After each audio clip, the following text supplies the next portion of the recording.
ये जादुई आर्टिफैक्ट्स हैं। ये दुनिया के सामने आए तो इनका गलत इस्तेमाल हो सकता है, इसलिए मैं इन्हें इस जादुई डायमेंशन में सुरक्षित रखती हूँ, जो बाहर से देखने में एक छोटा सा घर लगता है। लेकिन कुछ दिनों पहले मैं एक डॉल लाई थी।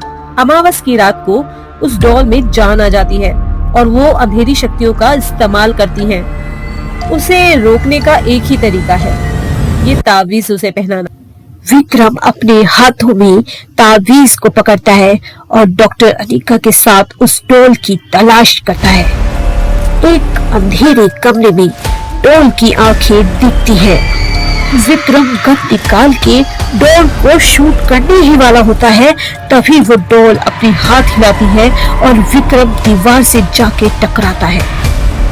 डॉक्टर अनिका दीवार पर लटके एक खंजर की ओर इशारा करती है। विक्रम खंजर को उठाकर डॉल पर फेंकता है। खंजर सीधा डॉल के सर में जाके लगती है। डॉल की चीखने की आवाज आती है और उसके सर से खून बहने शुरू हो जाता है। फिर भी डॉल उठ जाती है और विक्रम की ओर बढ़ती है। डॉक्टर अनिका डॉल का ध्यान अपनी ओर खींचने के लिए उसकी तरफ जादुई रस्सी फेंकती है, जिसे उसके हाथ बन जाते हैं। अब डॉल डॉक्टर अनिका की तरफ बढ़ती है। इसी मौके का फायदा उठा के विक्रम भागता हुआ जाता है और डॉल को वो तावीज पहना देता है। डॉल के सर का खून गायब हो जाता है और डॉल बेजान हो जाती है। उस जगह से अंधेरा गायब हो जाता है और उथल पुथल खत्म हो जाती है।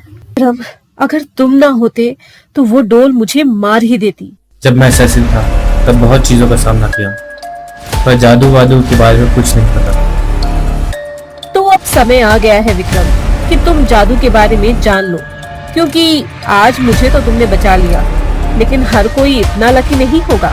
विक्रम एक और गन निकालता है और उसे जादुई मटके की रेत में डालता है। मैंने पैसों के लिए लोगों को किया, लेकिन अब अच्छाई के लिए लोगों की रक्षा करूंगा।